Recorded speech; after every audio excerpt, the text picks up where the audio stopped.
සමාජ සංගායනා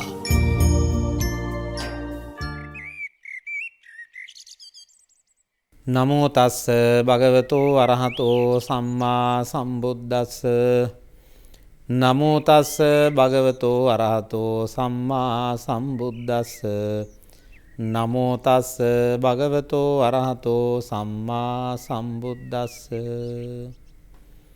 ශ්‍රද්ධාවන්ත කාරුණික පින්නතුනි, තුලෝක්‍රාග්‍රෝ ශාන්තිනායක දසබලධාරී සම්මා සම්බුදුරජාණන් වහන්සේ විසින් දේශනා කරන්නට යෙදුණු උතුම් ශ්‍රී සද්ධර්මයෙන් ස්වල්පයක් මේ උදෑසන කාලේ හිරු සමාජ සංගායනා තුළින් දේශනා කරලා ඔබ පින්නතුන්ගේ සිත් සතන් ධර්මානුකූලව ශ්‍රද්ධානුසාරී සිතක් ඇති කර ගැනීම සඳහා මහා උපකාරයක් බවට පත් වෙනවා. සබ්බරසං ධම්මරසං ජිනාති යනුවෙන් භාගවත් බුදුරජාණන් වහන්සේ දේශනා කළා රස අතුරින් උසස්ම රසය ධර්ම රසයයි කියලා. යම්ස කෙනෙකුට හොඳින් මේ ධර්ම රසය දැනුනොත් ඕන උපමාම ධර්ම මාර්ගය තුල හැසිරෙනවා. ධර්මයේ හොඳට ප්‍රගුණ කරගන්නවා. ඒ නිසා ධර්ම රසය ඇති කරගන්නම් කල යුත්තේ ධර්ම ශ්‍රවණය කරන එක. දැන් මේ හිරු මාධ්‍ය ජාලයෙන් හිරු රූපවාහිනී නාලිකාව හරහා උදෑසනින්ම මේ ඔබට මේ දහම් පදය රැගෙන දිනපතාම ඔබේ හිත නිවීමටපත් වෙන්න, කුසලයේ තුල හිත යොමු කරන්න. ඒ කුසලය තුල යොමු කිරීම තුළින් ඔබට විපාක වශයෙන් ප්‍රඥාව, බුද්ධිය දියුණු කරගන්න පුළුවන්කම දෙනවා ධර්ම ශ්‍රවණයේ ආනිසංස හැටියට. ඉතින් අද මා විශේෂ දේශනා කරන්න බලාපොරොත්තු වෙන්නේ එක්තරා ස්වාමින් වහන්සේ නමක් සරුත් මහරහතන් වහන්සේට කරපු දේශනාවක්. භාගවත් බුදුරජාණන් වහන්සේ කරපු දේශනාවක්ම නෙමෙයි. පසු බුදුරජාණන් වහන්සේක අනුමත කරනවා. ඊටාම ශ්‍රේෂ්ඨ ධර්ම කතික ස්වාමින් වහන්සේ නමක් අතීතේ මන්තානිපුත්ත පුන්න කියලා මහා රහතන් වහන්සේ නමක් හිටියා. ඒ හාමුදුරු වැඩ හිටියේ කපිලවස්තුවේ. දස බුදුරජාණන් වහන්සේ සවැත් නුවර වැඩ ඉන්නකොට ජේතවනාරාමේ මේ ස්වාමින් වහන්සේගේ ශිෂ්‍ය පිරිසක් බුදුරජාණන් වහන්සේ බැහැ දකින්නට ආව වස් කාලයකට පස්සේ. සාමාන්‍ය වස් කාලයක් ඉවරුණාට පස්සේ අතීතයේ සිරිතක් තිබ භික්ෂුන් වහන්සේලා බුදුරජාණන් වහන්සේ බැහැ දකින්නට එනවා. බුදුරජාණන් වහන්සේගේම කමටහන් අරගත්ත ස්වාමින් වහන්සේලා වස්තුම් මාසේ ගත කළා. එහි ප්‍රතිඵල භාවනා කළා ලබාගත් අධිගම මාර්ගඵල මේ ආකාරයෙන් කියලා අපි අවබෝධ කරගත්තා කියලා බුදුරජාණන් වහන්සේට ප්‍රකාශ කිරීම සඳහා මේ ස්වාමින් වහන්සේලා වැඩම කරනවා. ඒ වැඩම කරන අවස්ථාවකදී ඉතින් මේ ස්වාමින් වහන්සේලා බුදුරජාණන් වහන්සේගෙන් කර්මස්ථාන අරගෙන පිටව ගිහිල්ලා නැවතෙන ස්වාමින් වහන්සේලා පිරිසක් නෙමෙයි. අර පුන්න හාමුදුරන්ගේ ශිෂ්‍ය පිරිසක් බුදුරජාණන් වහන්සේ බැහැ දකින්න ඕනේ කියලා වස් කාලෙන් පස්සේ එනවා සවැත් නුවරට. එළ බුදුරජාණන් වහන්සේගේ සංඝ පිළිසඳර කතා කරනකොට භාගතුන් වහන්සේ අහන ඔබගේ ගුරුවරයා කවුද කියලා. ඊතර එක්තරා ජේෂ්ඨ ශිෂ්‍යයෙක් එතෙන්දි කියනවා ස්වාමීනි භාගතුන් වහන්සේ අපේ ගුරුවරයා තමයි මන්තානිපුත්ත පුන්න හාමුදුරුවෝ. උන්වහන්සේ හරි ශ්‍රේෂ්ඨ ගුරුවරයෙක්. උන්වහන්සේ හරි ප්‍රියමනාපයි. දක්ෂයෙක් උන්වහන්සේ, හොඳ බුද්ධිමත් ප්‍රඥාවන්තයි. පිරිස හසුරවන්න හරි දක්ෂයි. ඊ타ත්ම අපිට කල්යාණ මිත්‍රයෙක් උන්වහන්සේ දස කතාවෙන් යුක්තයි. අල්පේච්ඡතාවයේ පිළිබඳ, සීලයේ පිළිබඳ, සමාධියේ පිළිබඳව ඒ වගේ තමයි කතා කරන්නේ. ඒ නිසා උන්වහන්සේගේ ගුණ වර්ණනාවක් කළා. මේ කතාව අහගෙන ඉන්න සාරිපුත්ත මහරහතන් වහන්සේ. සාරිපුත්ත මහරහතන් වහන්සේ මේක අහගෙන ඉඳලා උන්වහන්සේට ඇති වෙන සිතුවිල්ලක් මේ ගුරුවරයා, මොවුන්ගේ ගුරුවරයා දකින්න තිරණ හොඳයි කියලා. අර ස්වාමින් වහන්සේලා පිරිස බුදුරජාණන් වහන්සේ බැහැ දැකලා බුදුරජාණන් වහන්සේට වන්දනා කරලා තමාගේ ගුරුවරයා වර්ණනා කළ පිට වෙලා ගියා. ගියාට පස්සේ සාරිපුත්ත මහරහතන් වහන්සේ එතන හිටපු ස්වාමින් වහන්සේලාට කියන යම් දවසක මේ කියන පුන්න මන්තානිපුත්ත පුන්න හාමුදුරුවෝ යම් දවසක සවැත් නුවර ජේතවනාරාමයට වැඩම කළොත් මට මුණ ගස්සන්න, මට දකින්න ආසයි, කතා කරන්න ආසයි කියලා සාරිපුත්ත මහරහතන් වහන්සේ ස්වාමින් වහන්සේලා කිහිප නමකට ප්‍රකාශ කළා. කාලයක් ගියාට පස්සේ එක්තරා දවසකදී මේ මන්තානිපුත්ත පුන්න මහරහතන් වහන්සේ බුදුහාඳුර බැහැ දකින්න වැඩම කළා. භාගතුන් වහන්සේට වන්දනා කළා, පිළිසඳර කතා කරලා, ධර්මයේ පිළිබඳ සාකච්ඡා කරලා, විවේක සෝය සඳහා ඒ සවැත් නුවරටම නුදුරු අන්දවණේට වැඩම කළා. අන්දවණේ කියන එක බණ පොතේ බොහෝ තැන්වල තියෙනවා. බොහොම නිහඬ වනයක්. මේ අන්දවණේට වැඩම කළා. සමාපත්තියෙන් වැඩ ඉන්න, සුවයෙන් විවේක වැඩ ඉන්න. සාරිපුත්ත මහරහතන් වහන්සේට මේක දැනගත් එක්තරා ස්වාමින් වහන්සේ නමක් මේ කාරණාව කලින් කියලා තිබ්බනේ. ඊළඟ ස්වාමීනි සාරිපුත්තයන් වහන්සේ, ඔබ වහන්සේ බලාපොරොත්තු වෙච්ච අර මන්තානිපුත්ත පුන්න හාමුදුරුවෝ මොන්න දැන් වැඩම කළා, බුදුහාමුදුරුවෝ මුණ ගැහුණා.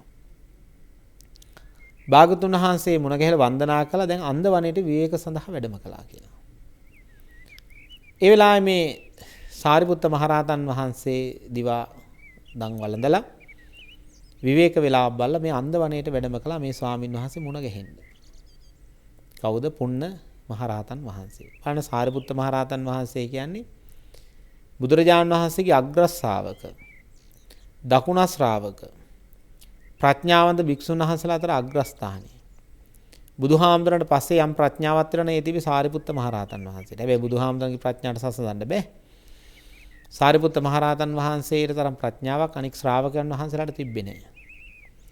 ඊතර මහා ප්‍රඥාවන්තෙක් තමයි සාරිපුත්ත මහරහතන් වහන්සේ. උන්වහන්සේ නිහතමානී භික්ෂුන් වහන්සේලාට අග්‍රස්ථානය ලබාගෙන හිටියේ. ඒ තරම් නිහතමානී, ගුණවන්තයි, ප්‍රඥාවන්තයි. ඉවසීමේ භික්ෂුන් වහන්සේලා අතරත් ගත්තොත් සාරිපුත්ත මහරහතන් වහන්සේ තමයි තනතුර ලැබුවේ.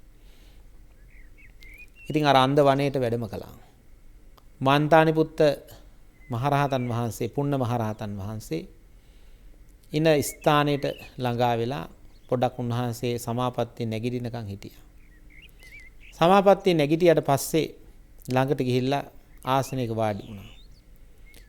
දැන් මේ හාමුදුරු දන්නේ නැහැ මේ සාරිපුත්ත මහරහතන් වහන්සේ කියලා. එහෙම දන්නේ නැහැ. දැකලා නැහැ, කතා කරලා නැහැ. සාරිපුත්ත මහරහතන් වහන්සේ අහනවා, "ඇවැත්නි, ඔබ මේ ශාසන බ්‍රහ්මචර්යාව ආරක්ෂා කරන්නේ සීල විසුද්ධිය පිණිසද?" කියලා අහනවා.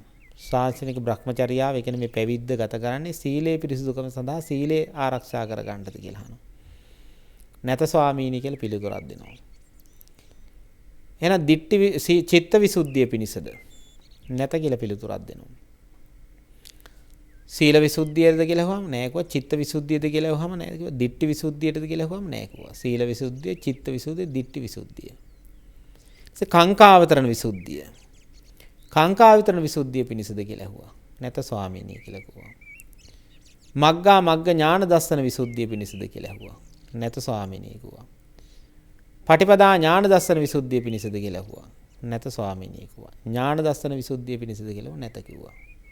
මේ කියන්නේ සප්ත විසුද්ධිය. මේක තමයි නිවන් මාර්ගයට අෂ්ටාංගික මාර්ගයේ වශයෙන් කියන්නත් පුළුවන්. මේක රත විනීත ප්‍රතිපදාව කියලාත් කියන්න පුළුවන්. මේ ගැන තව දුරටත් පොඩි කාරණාවක් අපි පැහැදිලි කරන්න. මේ සප්ත විසුද්ධිය. ඒ කියන්නේ නිවන කරා යෑම මාර්ගය යන යම්සි පිළිවෙලක්.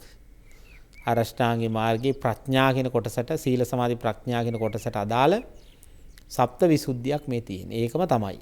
වෙනත් තැන් වලින් තවත් විස්තරාත්මක තියෙන තැනක්. නැත කියලා කිව්වා. කුමක් සඳහාද? අනුපාදා පරිනිර්වාණය පිණිස. කෙලිම නිර්වාණය සඳහායි කියලා කිව්වා.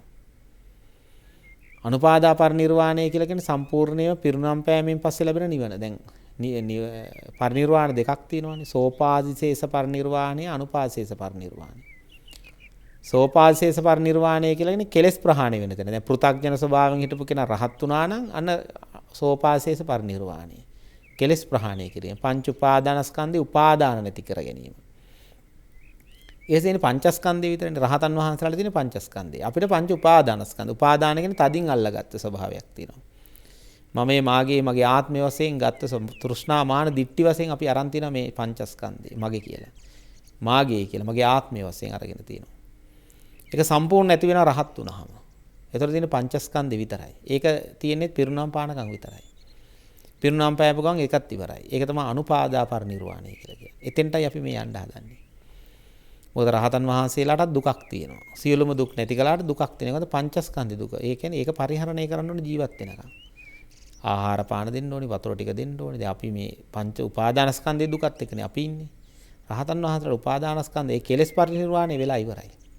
දැන් තියෙන්නේ ස්කන්ධ පරිනිර්වාණය කියලා කියන්නේ ඔය රූප වේදනා සංඥා සංකාර විඥානන්ගේ ස්වභාවයේ තියෙන දුක විතරයි. ඒක පිරුණම් පෑමෙන් නැති. ඒක තමයි අනුපාදා පරිනිර්වාණය කියන්නේ. එතන මේ අනුපාදා පරිනිර්වාණය පිණිසයි කියලා කියනවා මම මේ ශාසන බ්‍රහ්මචාරී ආශ්‍රය කරන්නේ. ඇසිරෙන්නේ. එතකොට අහනවා අනුපාදා පරිනිර්වාණය සීල විසුද්ධිය කියන අනුපාදා පරිනිර්වාණය නැත කියනවා. චිත්ත විසුද්ධිය අනුපාදා පරිනිර්වාණයද කියලා අහනවා නෑ කියලා කියනවා. දිට්ඨි විසුද්ධිය අනුපාදා පරිනිර්වාණයද නැත කියනවා. කාංකා විතරණ විසුද්ධිය අනුපාදා පරිනිර්වාණයද. මග්ගා මග්ග ඥාන දර්ශන විසුද්ධිය අනුපාදා පරිනිර්වාණය නැත ස්වාමීනි. පටිපදා ඥාන දර්ශන විසුද්ධිය අනුපාදා පරිනිර්වාණය නැත ස්වාමීනි.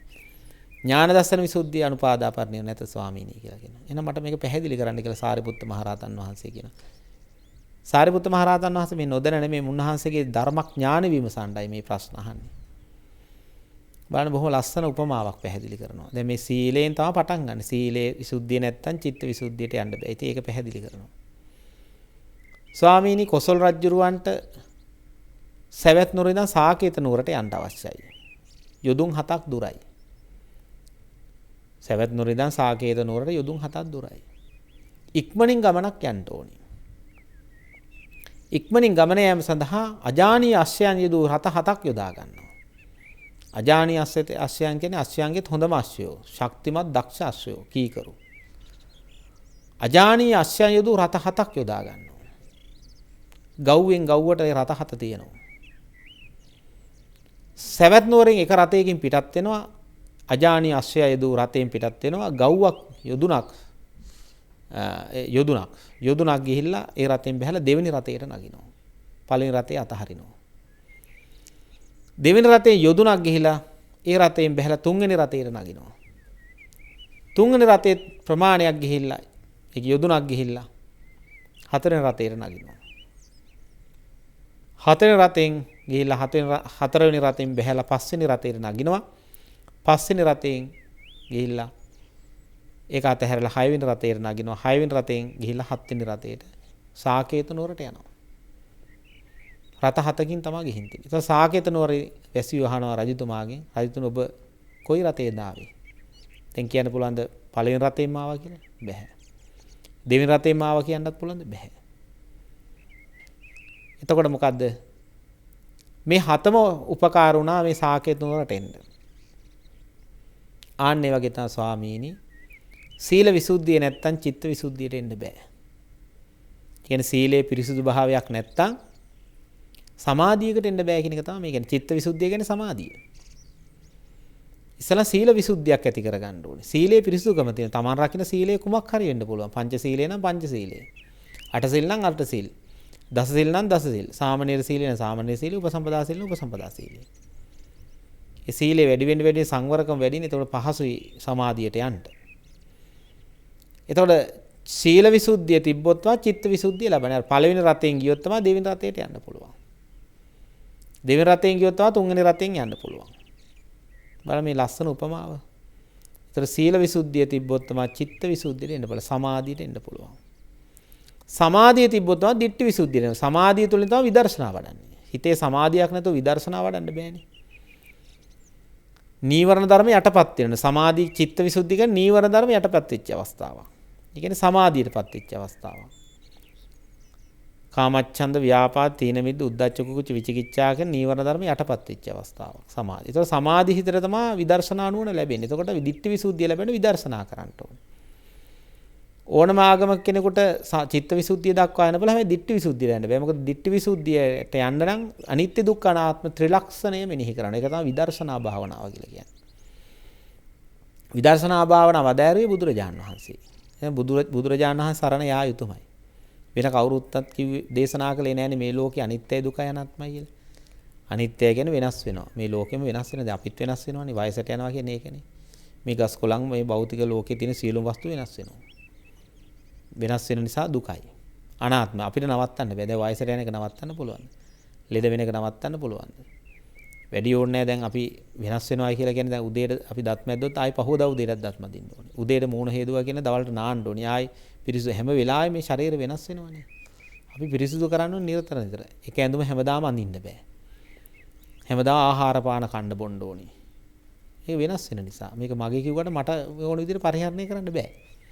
මේ ශරීරය මගේ මට ඕන විදිහට මම පරිහරණය කරන්නේ. මම නොකා ඉන්නවා, නොබී ඉන්නවා.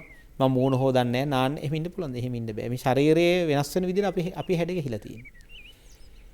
ඒ නිසා ඒකයි අනිත්‍ය කියලා කියන්නේ. වෙනස් වෙනවා.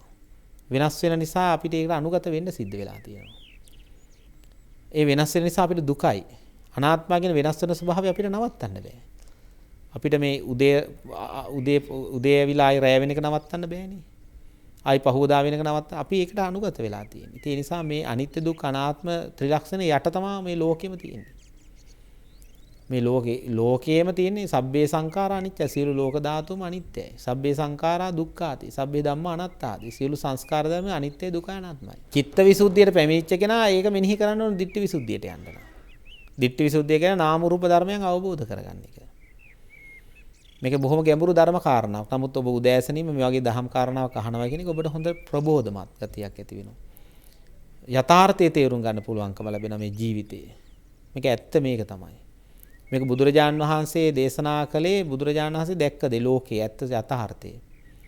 බුදුරජාණන් වහන්සේ මේක දේශනා නොකලත් මේ ලෝකේ මේක සිද්ධ වෙනවා. ඒකයි බුදුරජාණන් වහන්සේගේ ධර්මය ආගමකට ලඝු කරන්න බැරි. මේක දර්ශනයක්. මේක ලෝක ස්වභාවය, ලෝකයේ ඇත්ත. ස්වභාව ධර්මයයි බුදු ධර්මයයි දෙකක් නෙවෙයි එකයි. ස්වභාව ධර්මයේ ක්‍රියාවලිය තමයි බුදුරජාණන් වහන්සේ දැකලා මේ දේශනා කළේ. මේ කවුරු ගැනද මේ කියන්නේ? අපි ගැන මේ කියන්නේ. අපේ ශරීරයේ ස්වභාවය මේ ස්වභාව ධර්මයේ වෙන ක්‍රියාකාරීත්වනේ මේ කියන්නේ. ඒතර චිත්ත විසුද්ධියට ආවට පස්සේ තමයි විදර්ශනා වඩන්න ඕනේ. එතකොට තමයි ditthi විසුද්ධිය ලැබෙන්නේ. එතකොට ditthi විසුද්ධියට එන්න බෑ මිත්‍යා දෘෂ්ටික කිසිම කෙනෙකුට. දැන් බුදුරජාණන් වහන්සේ බුද්ධත්වයට ලබන්න පෙර ඕන තරම් සීල විසුද්ධිය, චිත්ත විසුද්ධිය දිනු කරගත්තා ඕන තරම් හිටියා. අසිත තාපසතුමා, ආලාර කාලාම, උද්දකරාම පුත්ත වගේ අය හොඳට ධ්‍යාන දිනු කරගෙන හිටියා. අරූප ධ්‍යාන බව දිනු කරගෙන හිටියා. හැබැයි මාර්ගඵල ලැබලා හිටියේ නෑ. ඒ මාර්ගඵල ලබන්න. ඒ විදර්ශනා වඩන්න එපා. අනිත්‍ය දුක්ඛ අනාත්ම මෙනෙහි කරන්න එපා. මාර්ගඵල ලබන අනිත්‍ය දුක්ඛ අනාත්ම මෙනෙහි කරන්නම් කවුද මේ අනිත්‍ය දුක්ඛ අනාත්ම කියන එක ලෝකෙට හොයාගත්තේ? බුදුහාමුදුරුවෝ. බුදුරජාණන් වහන්සේ සරණ යන්න ඕනේ. බුදුරජාණන් වහන්සේ තමයි ඒක ලෝකෙට හොයාගත්තේ. ඒකෙන් තමයි ලෝකේ යථාර්ථය තේරුම් ගන්න පුළුවන්කම ලැබෙන්නේ. වෙනස් වෙන එක. නාම රූප ධර්ම කියන්නේ සිත හා කය. මේ ශරීරයක් කියන්නේ නාම රූප දෙකක් නේ. සිතක් තියෙනවා, කයක් තියෙනවා. මේ දෙකම වෙනස් වෙනවා. කයත් වෙනස් වෙනවා, සිතත් වෙනස් වෙනවා. දැන් අද සිතුවිලි නෙමෙයි, තව සුවල් මොහොතකින්. මේ ශරීරයේ දැන් තියෙන ශරීරය නෙමෙයි හෙට වෙනකොට තියෙන. හෙට නෙමෙයි තප්පරෙන් තප්පරේ මොහොතෙන් මොහොත ෂණයක් පාසා වෙනස් වෙනවා. ඒතර කාලයක් යනකොට කියන වයසට ගියා කියලා. කාලයක් යනකොට කියන මිනිස්සුගේ සිතුවිලි වෙනස් වුණායි කියලා. ඉස්සර හිටපු කෙනා නෙමෙයි දැන් ඉන්නේ හරි වෙනස්. ඉතින් සිත කියන එක මේ මොහොතෙත් වෙනස් වෙනවා. අරමුණු අනුව වෙනස් වෙනවා. එක මොහොතක් ඒකාකාරව හිත තියාගන්න බෑ අපිට. වෙනස් වෙනවා. ඉතින් ඒ නිසා නාම රූප ධර්මයන්ගේ වෙනස් වීම කියන එක ලෝකෙට හොයාගත්ත බුදුරජාණන් වහන්සේ ඒක තේරුම් ගත්තා නම් අවබෝධ කරගත්තා නම් අන්න ඒක තමයි ditthi විසුද්ධිය කියලා කියන්නේ. ditthi විසුද්ධිය කියලා කියන්නේ අන්න ඒක. චිත්ත විසුද්ධිය ලැබුණොත් සීල විසුද්ධිය තිබ්බොත් තමයි චිත්ත විසුද්ධිය, චිත්ත විසුද්ධිය තිබ්බොත් තමයි ditthi විසුද්ධිය. ditthi විසුද්ධියට ආවොත් තමයි කාංකා විතරණ විසුද්ධිය. මෙතන ඉහට ගැඹුරු කාරණාවක් තියෙනවා. කාංකා විතරණ විසුද්ධිය කියන්නේ සැක දුරු වෙනවා. මේක සත්‍යයේ පුද්ගලයක් නෙමෙයි කියලා අවබෝධයක් ඇති වෙන. ස්කන්ධයන්ගේ ආයතනයන්ගේ ක්‍රියාකාරීත්වය. මේක මේ සසර යන්නේ සත්‍යයේ පුද්ගලයක් නෙමෙයි කියන එක අවබෝධ වෙනවා. මේ මොකක් නිසා තෘෂ්ණාමාන දිට්ඨි හඳ තමයි සසර යන්නේ කියලා තේරුම් ගන්න. දෙවියන් වහන්සේසේ මවපු දෙයක් නෙමෙයි. තෘෂ්ණාමාන දිට්ඨි හේතු කොටගෙන වෙන්නා වූ ක්‍රියාවලියක් කියන එක අවබෝධ වෙනවා මෙතන. මේක තෘෂ්ණාවෙන් මානෙන් බැඳිච්ච අවිජ්ජා තෘෂ්ණා දෙක හේතු කරගෙන විශේෂයෙන් අවිජ්ජා තෘෂ්ණා දෙක හේතු කරගෙන තමයි සත්‍යය මේ සසර යන්නේ. සත්‍ය පුද්ගලෙක් නෑ. මේ සසර යන්නේ සත්‍යය තුළ මේ පුද්ගලයා තුළ තියෙන අවිජ්ජා තෘෂ්ණා දෙකයි කියන එක තේරුම් ගන්න එක තමයි කාංකා විතරන සැක දුරු වෙනවා. කාංකා විතරන විසුද්ධිය කියන්නේ නාම රූප ධර්මයන්ගේ ස්වභාවයක් පමණයි. මෙතන සත්‍ය පුද්ගලෙක් නෑ කියන ඒ සත්‍ය පුද්ගලෙක් කියන සැකයත් නේ සැකේ දුරු වෙලා යනවා. නෑ කියන අතැනට එනවා. කාංකා විතරන විසුද්ධිය. ඊට පස්සේ සීල විසුද්ධිය, චිත්ත විසුද්ධිය, ditthi විසුද්ධිය, කාංකායතන විසුද්ධිය, මග්ගා මග්ග ඥාන දර්ශන විසුද්ධිය. චුල්ලසෝතාපට්ටි ඵලයට එනවා කියලා තමයි කියන්නේ. මග නොමග දැන්න නුන උපක්ලේශයන්ගෙන් බැහැරලා නියම මාර්ගයට වැටෙනවා. ඊටසේ පටිපදා ඥාන දර්ශන විසුද්ධිය කියලා කියන්නේ නව මහ විදර්ශනා ඥාන. උද්‍යව්වේ ඥානෙ, භංග ඥානෙ, බයතුප්පඨාන ඥානෙ, මූචිත කම්මතා ඥානෙ, නේ නිබ්බිදාන ඥානෙ. ඔය විදිහට විදර්ශනා ඥාන ලැබෙන අවස්ථාව තමයි පටිපදා ඥාන දර්ශන විසුද්ධිය. ඊට පස්සේ ඥාන දර්ශන විසුද්ධිය කියන්නේ සෝවාන් ඵලය. ඒතර මේ එකට එකක් බැඳිලා තියෙනවා. දැන් සීල විසුද්ධිය නැත්තම් චිත්ත විසුද්ධිය එන්න බෑ. චිත්ත විසුද්ධිය නැත්තම් ditthi විසුද්ධිය එන්න බෑ. ditthi විසුද්ධිය නැත්තම් කාංකාවතන විසුද්ධිය එන්න බෑ. කාංකාවතන විසුද්ධිය නැත්තම් මග්ගා මග්ග ඥාන දර්ශන විසුද්ධිය එන්න බෑ. මග්ගා මග්ග ඥාන දර්ශන විසුද්ධිය නැත්තම් පටිපදා ඥාන දර්ශන විසුද්ධිය එන්න බෑ. පටිපදා ඥාන දර්ශන විසුද්ධිය නැත්තම් ඥාන දර්ශන විසුද්ධිය එන්න බෑ. පළවෙනි රතෙන් ගියේ නැත්තම් දෙවෙනි රතේට යන්න බෑ. දෙවෙනි රතෙන් ගියේ නැත්තම් තුන්වෙනි රතේට යන්න බෑ. ওই විදිහට තමයි හත්වෙනි රතේ සාකේත නුවර ගිය කියලා උපමාව පැහැදිලි කළේ. කවුද මේ? මන්තානිපුත්ත පුන්න මහරහතන් වහන්සේ. සාරිපුත්ත මහරහතන් වහන්සේට මේ කියන්නේ. එතකොට සාරිපුත්ත මහරහතන් වහන්සේ අතිශය ශ්‍රේෂ්ඨයි. අවසානයේ දේශනාව කළ අවසන් වෙනකොට සාරිපුත්ත මහරහතන් වහන්සේ කියන "ඇවැත්නි ඔබ අතිශය ශ්‍රේෂ්ඨයි. ඔබ මහා ප්‍රඥාවන්තයෙක්. ඔබ මහා ප්‍රඥාවන්තයෙක්. ඔබ බොහොම බුද්ධිමතෙක්. ඔබ හොඳට ධර්ම අවබෝධය කරගත්ත කෙනෙක්" කියලා සාරිපුත්ත මහරහතන් වහන්සේ වර්ණනා කරනවා. වර්ණනා කළා අහනවා "ඔබ කොහෙද? කවුද ඔබ?" සාරිපුත්ත මහරහතන් වහන්සේ මෙහානේ "මම මන්තානිපුත්ත පුන්න." ඒ කියන්නේ බුදුරජාණන් වහන්සේගේ ජාති භූමියේ කපිලවස්තුවේ බුදුරජාණන් වහන්සේ උපංගමේ. පුන්න කියන්නේ මට තමයි කියලා කියනවා. ස්වාමිනී ඔබ වහන්සේ කවුද කියලා අහනවා. කවුද මෙහානේ? මන්තානිපුත්ත පුන්න මහරහතන් වහන්සේ. සාරිපුත්ත මහරහතන් වහන්සේ කියන "ඔබ වහන්සේ කවුද?" "මම තමයි සාරිපුත්ත කියන්නේ." අන්න බලන්න බොහොච්චර නිහතමානීද කියලා. "මම තමයි සාරිපුත්ත කියන්නේ." අනේ ඔබ වහන්සේ මේ බුදුරජාණන් වහන්සේ අග්‍ර ශ්‍රාවකයන් වහන්සේනේ. ඔබ වහන්සේ මේ මහා ශ්‍රේෂ්ඨ උත්තමයෙක්නේ. මා ඉදිරියේ මගෙන් මේ දහම් කාරණා ඇහුවේ ඔබ වහන්සේද? මට හිතා ගන්න බෑ ඔබ වහන්සේ වැනි කල්යාණ මිත්‍රයන් හිස මත තබාගෙන උපස්ථාන කළත් මදි කියලා මන්තානිපුත්ත හාමුදුරන් වහන්සේ ප්‍රකාශ කරනවා. ඉතින් මේක රත විනීත ප්‍රතිපදාව කියලා කියද මේක තමයි ආරෂ්ඨාංගික මාර්ගය. මේකම තමයි සීල සමාධි ප්‍රඥා කියලා කියන්නේ.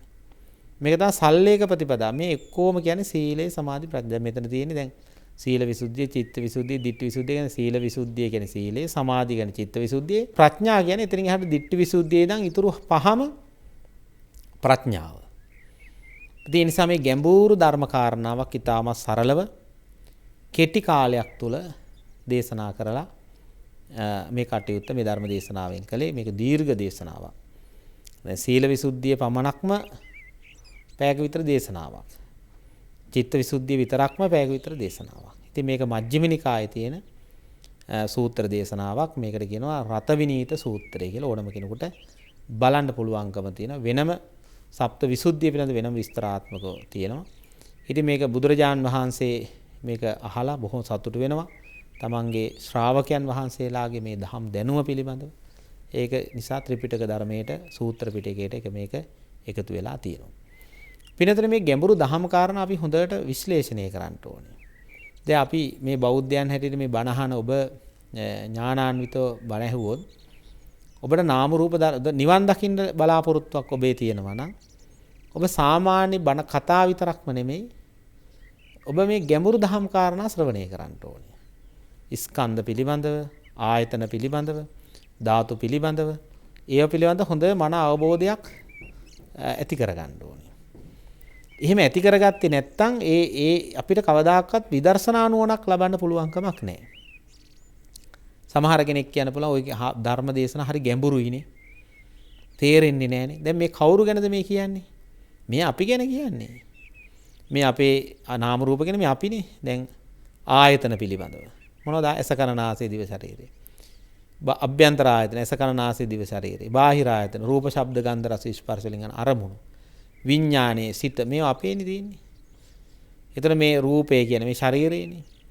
මේ ත්‍රිපිටකයේ පුරාවන තියෙන්නේ මොකද්ද? ත්‍රිපිටකයේ පුරාවන තියෙන්නේ අපි ගැන කියන්නේ. මේ සත්‍යය වෙනමයි සඳහන් කරන්නේ. සත්‍යය කියලා අපි හඳුනාගත්තට මේක සත්‍ය පුද්ගලයා නමුත් අපි සම්මුති ලෝක වශයෙන් සත්‍යය. මේක හැදින්න හැටි මේක ඉස්සරහට යන හැටි සංසාරේ යන්නේ කොහොමද? මේක නවත්ත ගන්නෙ කොහොමද? මේ සංසාරේ මොකද්ද? මේ සත්‍ය සසර යන්නේ ඇයි? මේක නවත්ත ගන්නෙ කොහොමද? මේක නිවෙන්නේ කොහොමද? මේ දුකෙන් නිදහස් වෙන්නේ කොහොමද? දුක මොකද්ද? දුකට හේතුව මොකද්ද? දුක නැති කිරීම නැති කරන මාර්ගය මොකද්ද? මේ සියල්ල මේ අපි ගැන තියෙන්නේ. ඒතර මේ ගැඹුරු දහම් කාරණා ටික ටික අපි අධ්‍යයනය කරනකොට තමයි අපිට ධර්ම අවබෝධය ලැබෙන්නේ. දැන් මේවා ප්‍රගුණ කරගත්ත නිසා තමයි එදා බුදුරජාන් වහන්සේ ඉදිරියේ යම් කෙනෙක් බණ අහනකොට ශනිකවම සෝවාන් සකෘදා අනාගාමී අරහත් වෙන මාර්ගඵලයන්ටපත් වෙන්නේ. එහෙම නැති කෙනෙකුට එහෙම මාර්ගඵලයන්ටපත් වෙන්න බෑ. ඒක මාර්ගඵලයන්ටපත් වෙන්න ශනිකව අවබෝධයෙන් දැන් දාරුචීරිය මහරහතන් වහන්සේ බවට පත් වෙන්නේ බණපද ගාථා පද 4 අහනකොට මොකක් නිසාද? ඒ සංසාරයේක පුරුදු කරලා තියෙන නිසා. ඒ නිසා මේ ගැඹුරු දහම් කාරණා හිතන්න එපා. මේවා අපිට අමාරුයි කියලා අතහරින්න එපා. මේ හොඳට විග්‍රහ කරන්න, තව පොත්පත් කියවන බලන්න. ඔබට නිවන අවබෝධ කරගන්න පුළුවන්. එදාට මේ ඔබට තේරෙයි අපි මේ ලොකු මුලාවකටපත් වෙලා සසරේ මේ තෘෂ්ණාව නිසා තමයි බැඳිලා තියෙන්නේ කියන එක අවබෝධ කරගන්නකම් අපි මේ ධර්මයේ ප්‍රගුණ කරගත යුතුයි. ඉතින් ඒ අනුව මේ ධර්මයේ ශ්‍රවණය කිරීමේ ආනිසංශය තුලින් ඔබ හැම දිනාටම සීල සමාධි ප්‍රඥා විමුක්ති ආදී දියුණු කරගෙන අමා මහ නිර්වාණ ධර්මයේම අනුපාසේස පරිනිර්වාණ ධාතුවේම නිවනින් දකින්නට මේ පින් හේතු වේවා කියලා ප්‍රාර්ථනා කරමු. ඒ වගේ මේ මහා ධර්ම දානමය පුණ්‍ය ක්‍රියාව සිද්ධ කරන්නේ හිරු මාධ්‍ය ජාලයේ තුලින්. ඉතින් මේ හිරු මාධ්‍ය ජාලයේ ගරු සභාපතිතුමාට මේ පින හේතු කොටගෙන නුවණ බුද්ධිය ප්‍රඥාව දියුණු වේවා. එතුමාටත් සාන්ත ප්‍රණීත වූ අමා මහ නිර්වාණ ධර්මය අවබෝධ කරගන්න මේ උදාර ධර්ම දානමේ කුසල ශක්තිය හේතු වාසනා වේවා කියලා ප්‍රාර්ථනා කරමු. මේ කාර්ය මණ්ඩලයේ මේ කටයුතු කරන හැම දිනාටමත් ධර්ම අවබෝධය පිණිස මේ කුසල් හේතු වාසනා වේවා කියන ප්‍රාර්ථනාව කරන අතර විශේෂයෙන් අද මේ රටේ පවත්නා දුෂ්කර කාල පරිච්ඡේදයේ අපහසුතාවයට පත් වෙලා ඉන්න කාල පරිච්ඡේදය තුල මානසික වශයෙන් මනුස්සයන්ගේ සිත් සතන් දූෂිත භාවයට පත් වෙලා තියෙන මොහොතක ලෝභ දේශ මොහ ආදී කෙලෙස් ධර්මයන්ගෙන් ඇවිලෙන මොහොතක මේ වැනි ධර්ම කාරණා තුලින් සිත සුවපත් කරගන්න. ඒ වගේම සිත නිමා ගන්නට යම් දහම් කාරණාවකින් ඔබ සුවපත් කරගන්නටත් මේක මහා උපකාරයක් වෙනවා. ඒ නිසා ලෝභ දේශ මොහ ආදී කෙලෙස් ධර්මයන් කියන්නේ අපිට අවඩක් කරන්නා වූ ධර්මයන්. ඉතින් ඒ නිසා හැම ලංකා වාසී සෑම දිනාටම ඊතා ඉක්මනින් යහපත් බලාපොරොත්තු ඇතිවන රටක් බවට පත් වේවා. සම්‍යක් දෘෂ්ටික දෙවියන්ගේ දේව ආශිර්වාදයේ ලැබේවා. ධර්මයේ තුලින් මේ තාමත් වටිනා ධර්මයක් පවතින රට මේ රට ජාතිය සම්බුද්ධ ශාසනය රැකදෙත්වා. දෙවියෝද ප්‍රාර්ථනීය බෝධියකින් නිවන් දකිත්වා කියලා අපි දෙවියන්ට සාදු සාදු කියලා පින් අනුමෝදන් කරමු. සියලු ජනතාවට සිත සාන්ති යහපත දියුණුව අභිවෘද්ධිය සැලසේවා. සියලු දිනාම නිදුක් වේවා නිරෝගීව සුවපත් භාවයම සැලසේවා කියන ප්‍රාර්ථනාවෙන් අපි දෙවියන්ටත් පින් දෙමු. ආකාසට්ඨා ච බුම්මට්ඨා දේවානාගා මහිද්దికා පුඤ්ඤන්තං අනමෝදිත්වා චිරන් රක්칸තු ලෝක සාසනං. ආකාසට්ඨා ච බුම්මට්ඨා දේවානාගා මහිද්దికා පුඤ්ඤන්තං අනමෝදිත්වා චිරන් රක්칸තු දේශනං. ආකාසට්ඨා ච බුම්මට්ඨා දේවානාගා මහිද්దికා පුඤ්ඤන්තං අනමෝදිත්වා චිරන් රක්칸තු ශාවකං තී. ධර්ම ශ්‍රවණානිසංසෙන් ඔබ හැම දිනාටම ධර්මාවබෝධයේ පිණසම හේතු වේවා කියලා සාදු කියලා ප්‍රාර්ථනා ඇති. සමාජ සංගායනා